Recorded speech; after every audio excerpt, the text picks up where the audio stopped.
And ladies and gentlemen, with that, the next Ask the Experts session is themed Scaling Up Availability of Paramedical and Allied Staff. Our session chair for this session is Mr. Ashish Jain, the CEO of Health Sector Skill Council. And ladies and gentlemen, Health Sector Skill Council aims to facilitate creation of a robust and vibrant ecosystem for quality vocational education and skill development in allied healthcare. Mr. Ashish Jain completed his postgraduate diploma in business management in 1996, and he's gained a work experience of more than 20 years working closely with the government, industry, academic institutions, global standards organizations, multilateral bodies, policymakers, etc. Warm welcome to you, our chair, Mr. Rashid Jain. The moderator for this session, ladies and gentlemen, is Mr. Costa Basu, Executive Director, Social Sector, uh, Public Health with the PricewaterhouseCoopers. He leads PwC India's advisory work in public health. With over 21 years of consulting experience, he has delivered complex projects in health systems reforms, health triple Ps, urban health, as well as social determinants, including water and sanitation, gender equality, and women empowerment. A warm welcome to you, Mr. Basu. Let me now extend a warm welcome to our experts, the eminent panelists we have for this session. I'd like to introduce Mr. Abhishek Kapoor, the SVP for Strategy, Regency Healthcare. And he, in his career span, has been associated with PricewaterhouseCoopers, Ernst& Young, American Appraisal, and Deloitte with the strategy consulting and merger and acquisition valuation practice. And after acquiring his MBA degree, he has worked with Davita, the largest kidney dialysis chain in the United States of America, before returning to Kanpur to assist Regency Healthcare in expanding and achieving its vision. Warm welcome to you, Mr. Kapoor. Let me now welcome Dr. H.M. Prasanna, President FANA, an orthopedic super specialist who carries over his sleeves of having conducted a whooping 12,000 plus major surgeries and is household name in the western and northern part of Bengaluru city. His patients are spread across the vast continents as you find great number of smiling patients right from neighboring states such as Tamil Nadu, Andhra Pradesh, Bengal to the remotest African and Gulf countries. Warm welcome to you, Dr. Prasanna. With that, ladies and gentlemen, I will now take the privilege of requesting Mr. Costa Basu to initiate the discussions. Sir, please take it away. Thank you, Aishwarya. And before I start, I just want to make sure that I'm audible as well as visible, and I'd much rather be audible than visible if the need be. So I'm happy to switch my video off. So if you Sir, could we just can let me see you know, and please. hear you. Just we can see you and hear you loud and clear. In fact, so please, over to you. Thank you so much. Warm welcome to all the panelists and the experts on this particular panel. I was actually listening to the earlier session with a great degree of interest because I think some of the issues that were discussed in that session perhaps may even hold true for what we are just about to discuss. And in particular, looking at delivery models, looking at innovative financing, building skills for the future. And I think we couldn't have asked for a better panel to discuss this. I think before I sort of get the panelists to share their views, I think a few sort of initial comments from my side. I think one of the very critical angles in this whole area of healthcare is really the people angle. I mean, at the end of the day, we are looking at patients who are seeking care. We are looking at care providers, and therefore we need to make sure that the care providers are equipped with the right set of tools, competencies, and skills to be able to provide the degree of quality that the care seekers aspire to seek. And I think in this context, and it's particularly sort of timely that we are having this discussion on paramedical and allied workforce, given the fact that the recent bill on allied and healthcare professionals was approved in the Lok Sabha, and I think that itself can create a significant paradigm shift, and we'll touch on some of those issues as we go along in the conversation. I think the role of paramedical and allied workers can't be emphasized enough. I think we've seen the phenomenal effort that they've put in as part of the COVID response, and I think it's really important for not just the government but also the private sector to ensure that they come together and create the right ecosystem and platforms to ensure that skills and competencies are developed. Um, Care is becoming more and more interdisciplinary. I think the complexities are significant, and we are really looking at how they can play a critical part in the overall healthcare ecosystem. So with that, let me first turn to Ashish.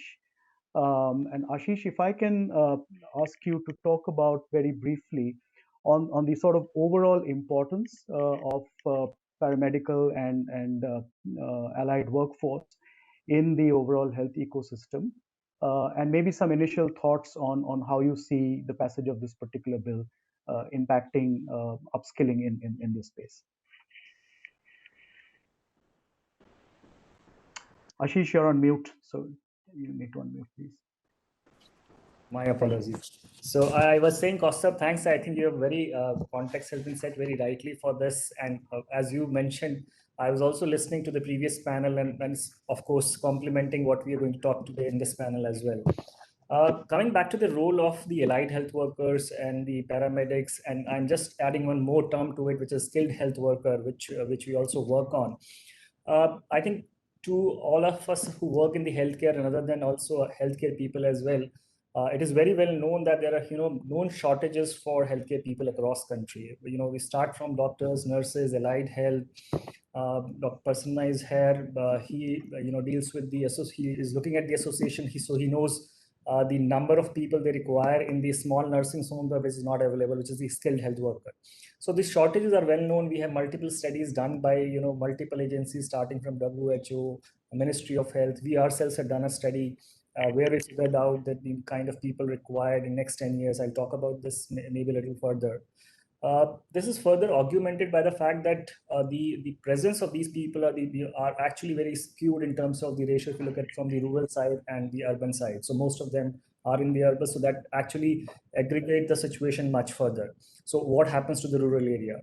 And if you look at, there's a recent report I was reading in the newspaper. I'm sure many of you must have read that. There's a study which was done by the Institute of Public Health, which talks about that there are 5.8 million workforce, which is being counted for, but actually active people are even much lesser than, which is 3.1 million only. So which brings down again the shortages in the entire healthcare system to a great extent, which we need to address.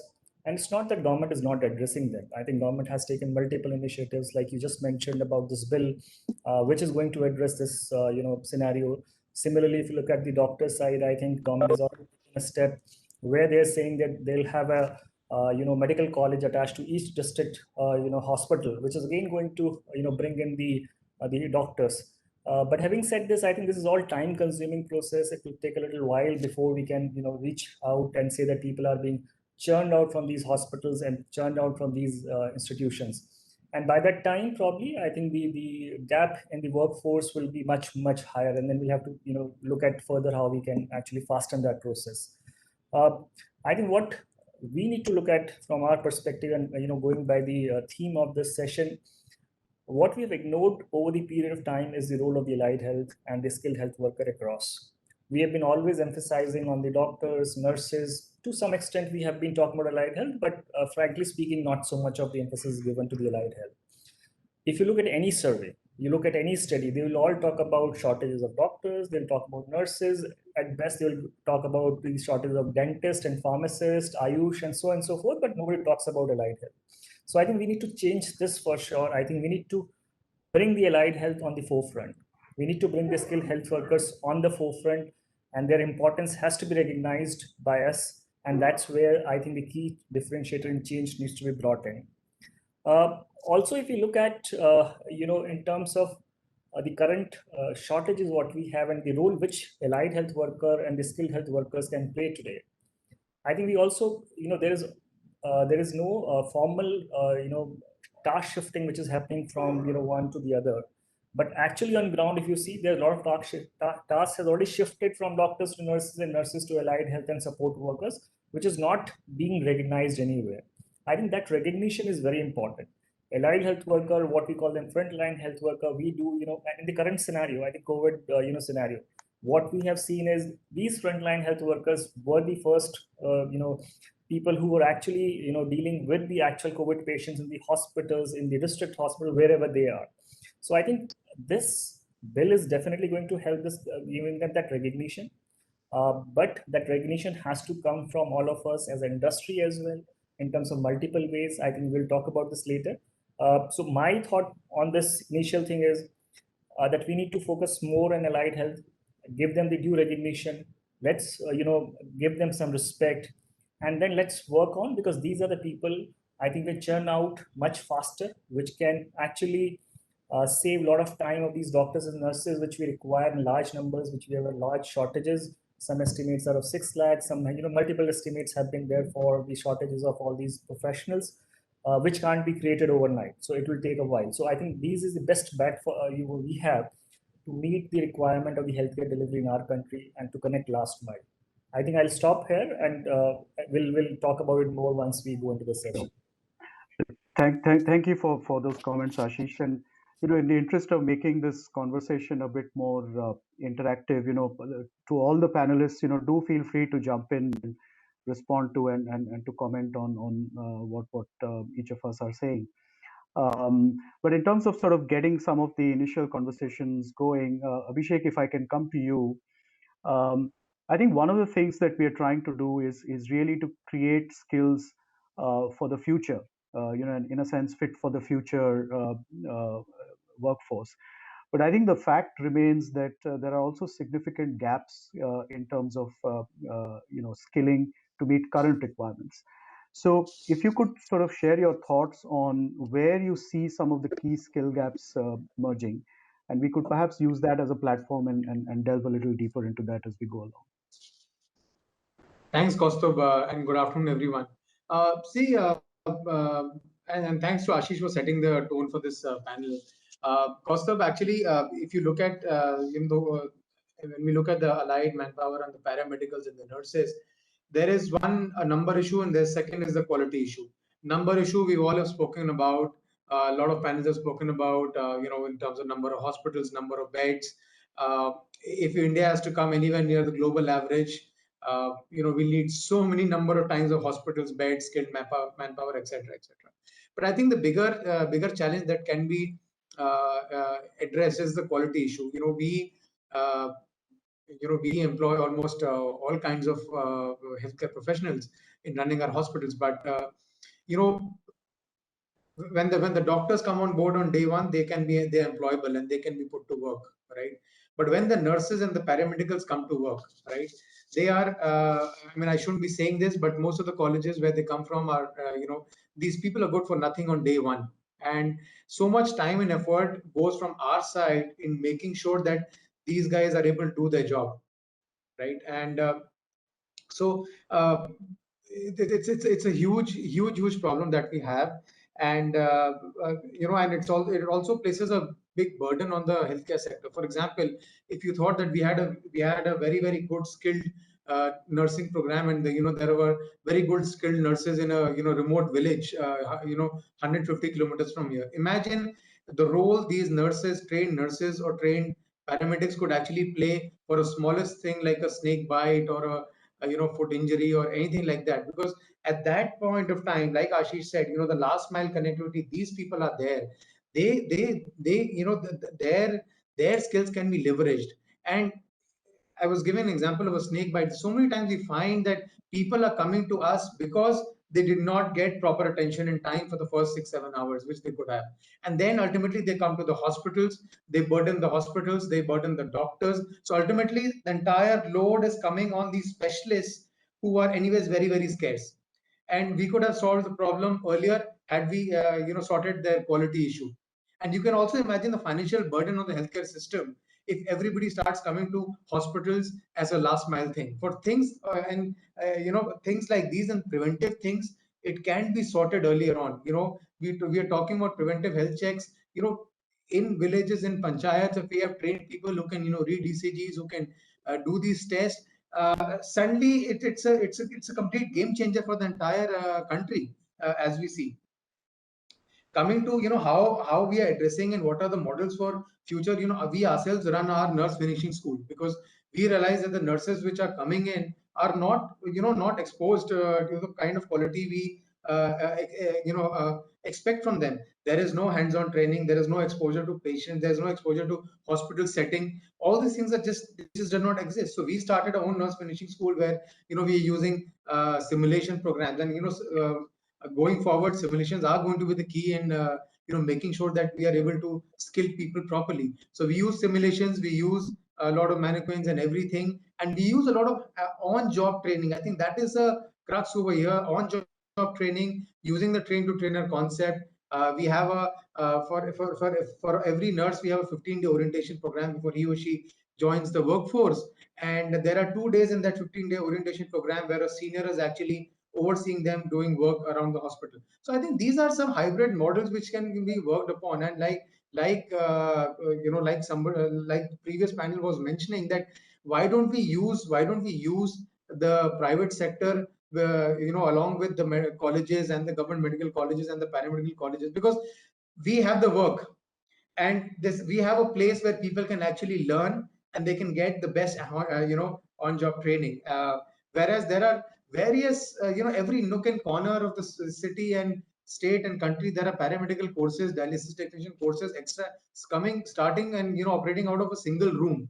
So I think that's where the government has to intervene and regulate at the right place. And I think the allied bill is probably the first step in that journey, where they're trying to regulate, because regulation has to come at the right place. We need to regulate who's teaching and who's conducting classes. We shouldn't, at times the regulation actually is at the wrong places and not at the source.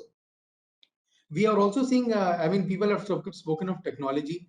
We are seeing a lot of, education moving in technology. We ourselves, we end up doing so many dialysis across the hospitals that we have our own dialysis training program. And in that program, the entire theory is actually moved to an app. The entire theory goes to an app, and it's only in the classroom. They're only taught through simulations and through models and through mannequins, so that it's not, like Ashi said, it's not possible to have the best teachers everywhere, right? It's not possible.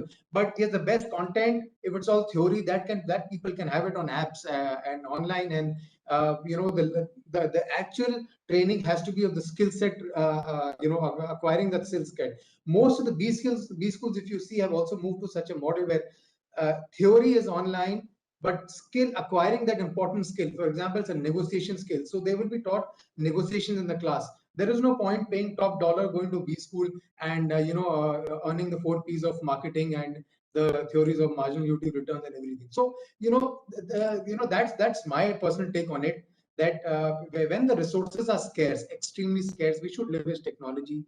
uh, you know uh, use scarce resources for imparting skills that extremely important, and not for mundane theory. Thanks.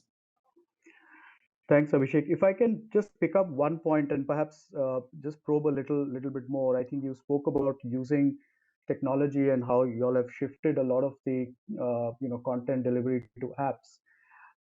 What is your experience of looking at digital readiness or digital fitness, if I can use those terms, of of the workforce in terms of their ability to actually uh, pick up some of the material which is moving across from a physical base to a digital base?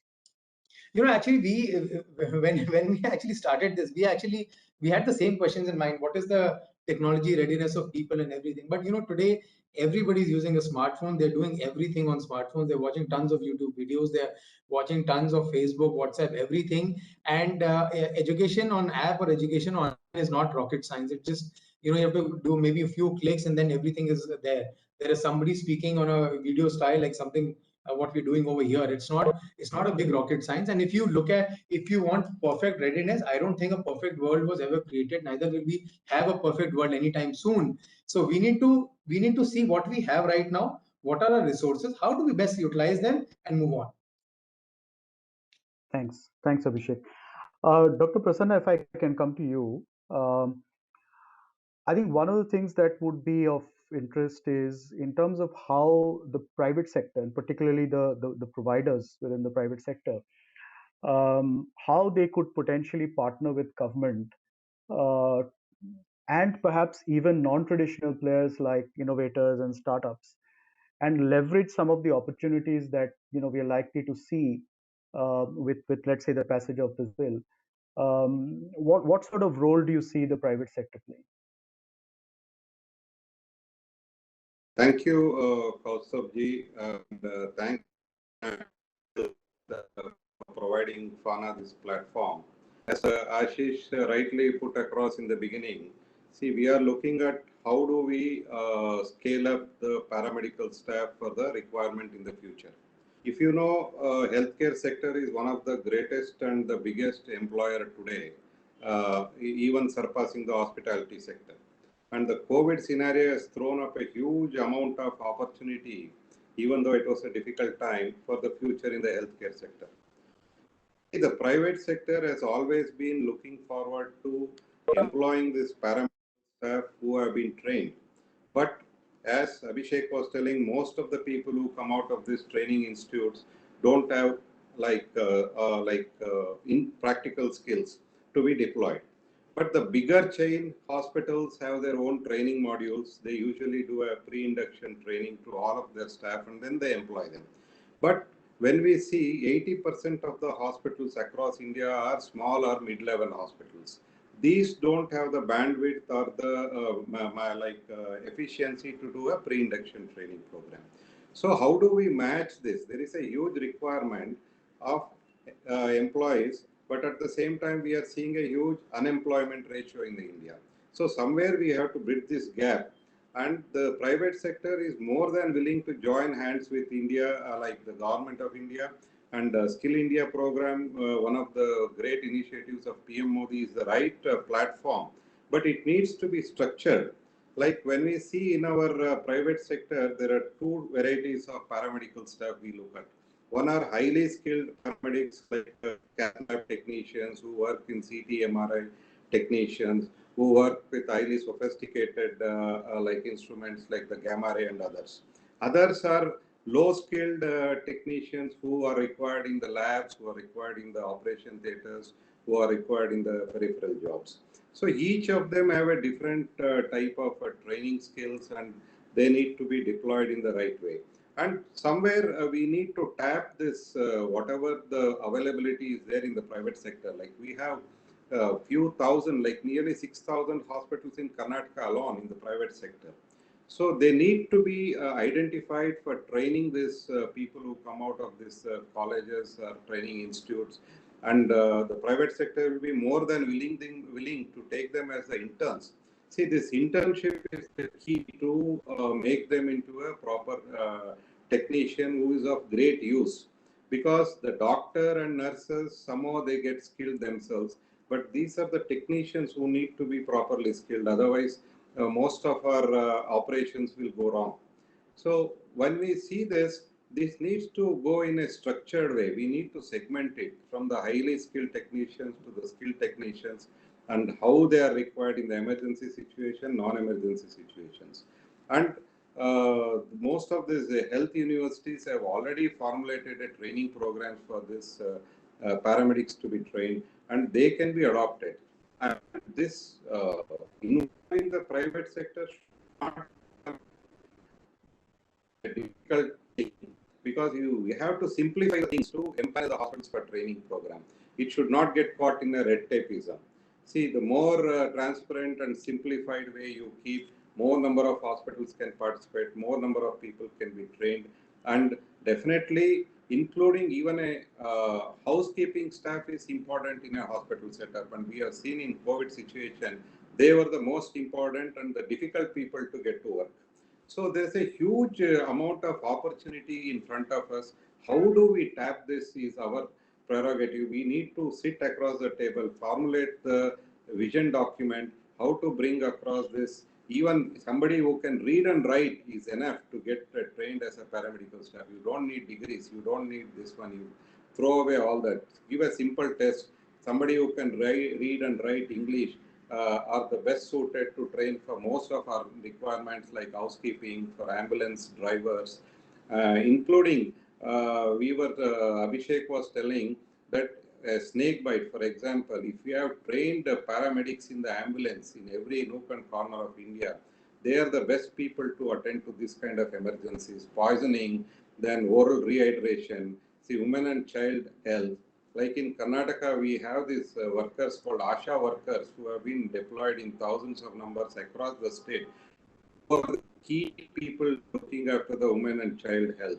So that has made a huge difference in bringing down the mortality rate, women pregnancy related, and even the newborn mortality rates. So this is how we need to take it forward. Involve the private sector. They are ready to walk hand in hand with the government of India and the Skill India department, so that we can bring in this technicians and the paramedics which are required for today and also to the future. Like telemedicine will be the big thing in the near future. And PM Modi's vision of making digital health mapping of every individual across India will be the most key thing. So these people need to be trained and kept ready so that we go a long way in the future. Thank you.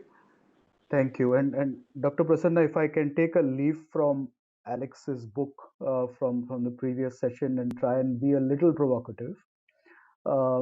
In the past, we've often struggled to get forge partnerships between government and private sector. I mean, there have been various challenges. I think there have been conversations, there have been model documents being brought out.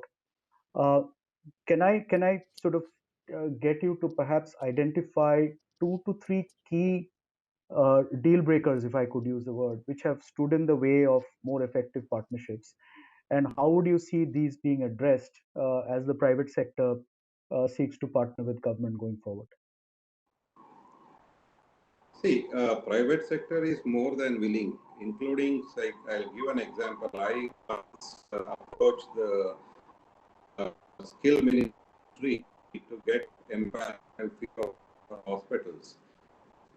We were sent back telling that you give a detailed proposal, the MDC will look into. See, this red tapeism has to be removed. You make a simplified formula of engaging the private sector. Just give out this one reminder to everyone. Everyone will be ready to join the initiative. This is the key. The red tapeism in the government is the main thing which is hindering the private participation in the skilling program. Sure. And finally, and very briefly, if we could have your views, I think one of the challenges that we've traditionally seen is availability of skill sets in rural India. And I think potentially technology can play a role, but at providing access. But any views or any thoughts in terms of whether the skew that we've seen, the skills skew that we've seen, is that likely to be exacerbated as we move forward, and some of these skills get professionalized? This allied professionals bill is a right way by the government, which has been brought to identify that sector and give a sort of respectability to that sector. And technology definitely will play a big role in training these people. And we can have simplified apps for every sector, like for ambulance drivers, for OT technicians, for cath lab technicians. These apps can be installed in any smartphone, and then that will go a great way in making them a better paramedical staff. Okay. Ashish, if I can come back to you, there are a whole range of workers and skill sets that we've seen being covered by this particular bill. I mean, they range from a very basic foundational type of expertise to fairly sophisticated. Now, if you were to kind of categorize some of them into what you feel are some of the critical skill areas where attention needs to be focused up front, any thoughts on that? See, in terms of the focus areas, given the kind of shortages we talk about in the healthcare sector today, this has been, I think I've spoken about this in multiple forums. There is everything is a focus area for us today. If you look at it from the perspective of the shortages in all these areas, so it's not that we only have shortage in a particular area and we have enough number of people in the other areas. So if you talk about diagnostic, I think we have shortages there. If you talk about let's say simply like I think somebody mentioned about the housekeeping. So we have a lot of shortages there as well. So, there is no area where we say that we are, fully capable, or we have the enough people who can actually fulfill the requirement. And for delivering the healthcare services, I think each one of these would play an important critical role. So it cannot happen that the housekeeping staff itself can do anything, or a lab technician or a diagnostic facility will be able to do without the housekeeping, and vice versa. So I think we need all such people. And I just wanted to allude on to some of the points which I think Dr. Prasanna, referred in terms of creating more structured in the skill sets, etc. I believe this bill is actually precisely going to do that now. This bill is going to structure all the kind of occupation in the allied health which are there. This bill is going to give a standardized training, which can, like people talked about, saying people are not ready for job the moment they come out of the colleges. Although I'm not too sure, and I'll not say that it'll guarantee that people will be job ready after even coming out of these programs, like we talked about nursing. But what I can say is that there is a quality kind of training which is being focused on. There's a structured way of those training happening. Like Abhishek mentioned about, there need to be regulations, not only about, we need to focus on the regulations on the area of the focus. Like say, for example, regulation will talk about what will be the trainer qualification. First of all, I think that's become very important while you go for training. So they'll focus on training of trainers also, and what quality of trainers do we need, so that all focus would come into these areas, and which will provide us in terms of structured training, standardized training, quality training. And I think the output should be good. Majority of the cases, you can't have 100% institutions. We have IIMs at one side and we have IITs at one side if you look at the other domain, but similarly we have other engineering colleges which will provide different set of people. So that will depend on an institution to institution basis as well. But I think we'll follow a up-to-date current curriculum which is required by the sector today. It will not be outdated one, first of all. It will be relevant one for the sector, which will make them really employable. Even if the training is required for them after the course, it may be shortened time period of induction training will go for, let's say 2 days training is good enough to induct them into the organization. This bill also actually talks about, other things in terms of the areas which about how you get into different places, which is talking about rural setup and the urban setup. So it is not going to limit to only the urban areas. I think there will be facilities which can now be promoted into the rural areas also, where these people can locally be trained into multiple areas and be locally available for the institutions, not so large healthcare facilities like Dr. Prasanna mentioned about the smaller hospitals, nursing homes, 5-bedded nursing home, 10-bedded single doctor clinics. They also require large number of people today, which can then be catered to it locally, which say, for example, today, while we do training, so we do training across country today, our affiliated partners are doing that training. But one of the major issues what we face is that, say, person is being trained in Jharkhand today, and the employment opportunity, say, example, for him or her is in Delhi. So the travel from Jharkhand to Delhi becomes a bottleneck for a person to get employed, although he or she is trained now fully. But only problem is, one is the economic cost. Second is the challenge of moving from our own place to some unknown place. So that also inhibit. Maybe once we start training these people locally, I think that will be economic for hospitals also to engage them, and that will be good for the trainee also to be at their place as well. Okay, Abhishek, if I can come to you, any thoughts on the whole training supply ecosystem? I think we've spoken a lot about individuals, the workers who need to get trained. But any thoughts on how the actual training ecosystem itself can be strengthened, and perhaps the roles of organizations such as yourself can play a role in that? Absolutely. So, like I said, Kaustubh, that if you look at stellar trainers, there are scarce. Of course, everything is scarce. So, and training ecosystem has to evolve. We need to move to simulations. We need to move to models. We need to leverage technologies at forefront. We need to start using mannequins. I mean, I'm just surprised that when we talk to an incoming class of dialysis technicians, none of them have actually administered the dialysis on a mannequin. It just just sometimes it's beyond us that why are we not doing it? And I think this now the bill will actually support this because the bill will actually specify what kind of schools you need to have, what kind of infrastructure you need to have, what kind of trainers you need to have, what kind of qualification you will have, like Ashish mentioned. So I think the entire ecosystem needs to evolve. I mean, it's not. I'm not saying it is not evolving, but it is evolving only in pockets. And like I said, private institutions like us, we are more than happy to provide our infrastructure, provide our facility, provide our patient base to help train. But that tie-ups need to happen. I mean, right now, for example, if you look at nursing, they uh, they say that you need to be attached to some other 100-bed hospital or something like that. But I think it's still not. It's still at a very. I don't think the nurses, even after that structure in place, are getting the best training that is required.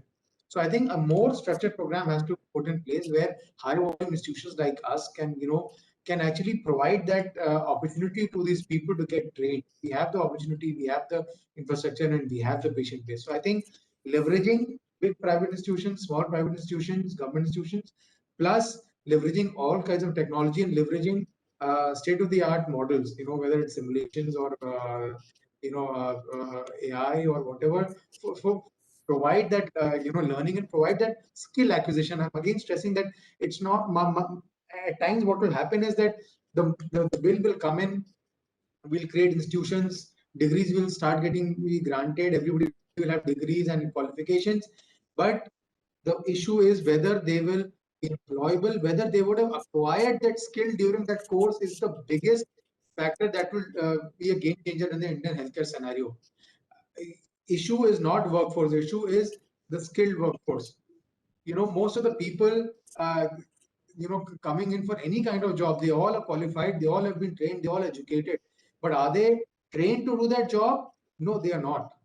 And that is my whole stress right now, that it's not about education, it's about giving them the education and the skills that they actually require. For that, the ecosystem has to evolve. It has to go from a theory classroom based lecture to more hands-on, more train the trainer concept, and so on. And I think, Abhishek, absolutely. And I think, therefore, keeping not just the future requirements of the workers and the workforce, but also making sure that the overall ecosystem and the training institutions, the curriculum are regularly updated, making sure that they actually serve the actual needs of the sector and of the patients. And of course, we need to make sure that patients are right at the center and heart of this whole initiative. I've just been informed by the MC that we have limited time. So before I close, if I could just request all of you all, some final thoughts. If I can start with Dr. Prasanna and then maybe Ashish and then Abhishek, if we can close with you. So Dr. Prasanna, please.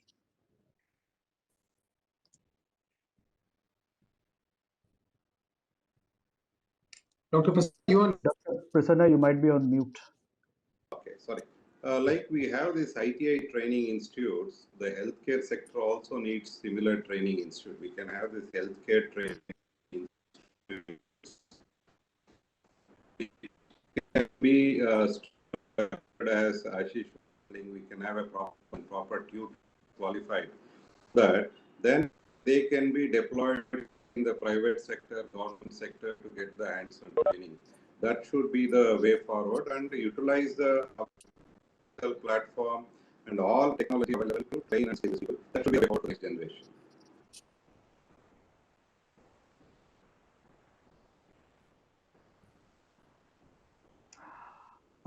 Ashish, if I can come to you. Okay, so instead of concluding, I would just like to touch upon some of the points which is discussed. I thought that may be my concluding remarks here. Sure. I think some of the speakers have talked about technology, the involvement of private sector, and the internship. So what I wanted to share with the panelists and all who are listening to this today, that the Skill India movement, which is chaired by none other than the Honorable Prime Minister himself, I think focus of the Skill India for any sector, including healthcare, was only on skill set, as Abhishek just mentioned. And whichever curriculums have been devised through the Skill India movement, I think, and Dr. Prasanna would agree to this because I think he has already vetted some of them. if 70% of the entire curriculum goes towards the acquiring those skill sets, only 30% is theory. So what we are trying to do through the Skill India is that we provide that hands-on skills, like Abhishek mentioned, about mannequins, about training on different simulators.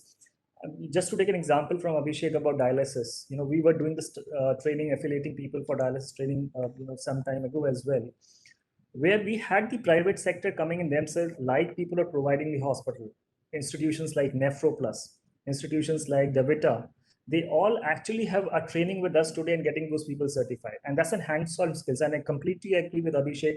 These are the people who can provide the best of skill set to these people, which is required today. It's not about any academic training, which is done under the Skill India.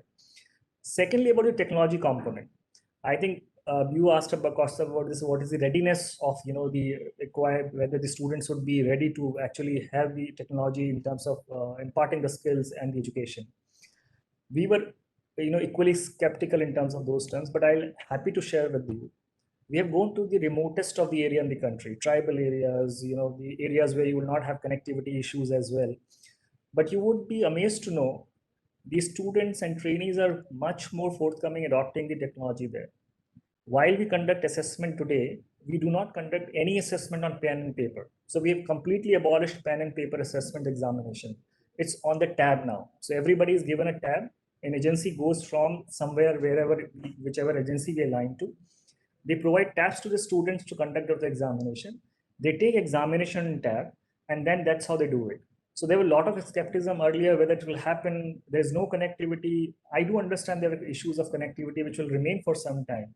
But in terms of the readiness, in terms of the awareness, in terms of the people willingness, I would say, I think they are more forthcoming. They are actually looking forward to adopt it. The third point Ashish, before you go ahead, I think we are sort of slightly struggling with time. So if you can keep your comments brief, then we can wind up this. I'll just close in 2 more points, and I just want to close there. This is important as well. Sure. I think the Skill India movement is again about involving the private sector. So the moment you go to the formal education system, it's all about academics and how to university set up, etc. The Skill India I'm talking about today, so I can vouch for it. Looking at the healthcare sector, I have institutions like Narayana Health. I have institutions like Medanta. I have institutions smaller, nursing colleges, and the institutions also doing training with us today. So we had involved private sector. And as Dr. Prasanna mentioned, there may be some issues in terms of the affiliation, but anything which we do probably has to have some, standards and regulation in place. Otherwise, we know how the country is. There are enough number of people who will misuse the other way as well. So those, I think, regulations are created to safeguard the right-minded people and the good people as well. And I think that's what is required. So we are all for involving private sector. Government is very keen to involve private sector into training, and they have been forthcoming. There is a special route which is provided to the private sector for getting into the training. Last, I think internship is mentioned about here is the best way of learning, which is hands-on skills. Within the Skill India, we have a great scheme called apprenticeship, like Dr. Prasanna mentioned about ITIs. Similarly, manufacturing sector has this apprenticeship going for multiple years. If you look at the countries like Germany or Korea, I think they have learned through apprenticeship over the period in the manufacturing sector. But that has not and that has happened in India also. But it was not available for services sector, which is now open to services sector as well. And what we are seeing right now, we already have 300 institutions who are working with us today on these apprenticeship model, where students are being trained on healthcare sector as an apprentice. So these are people who are deployed directly into the hospital or the healthcare facility where they are being put as an apprentice, learning it, and then coming out. So I think I'll stop here. I'll be happy to answer any other question. Thank you. Thanks, Ashish. And in the interest of time, Abhishek, I think what we need to do is just wind up this discussion. But before we do so, I'd like to thank Ashish as the session chair, Dr. Prasanna and Abhishek. Really valuable comments and insights. And I think we are now ready and poised to see significant amount of growth and capability and skill building within this very, very critical backbone of our healthcare system. Thank you very much, and back to you, MC. And thank you, Kaustav, for conducting this in such a nice manner. Thanks, Kaustav. Thank you. Thank you. you, I Kaustav. would say the same. Thank you very much, Mr. Kaustav Basu, for a masterful sharing of this very impactful conversation. And I'd like to thank the esteemed panelists for illuminating us with your very pertinent and pointed remarks.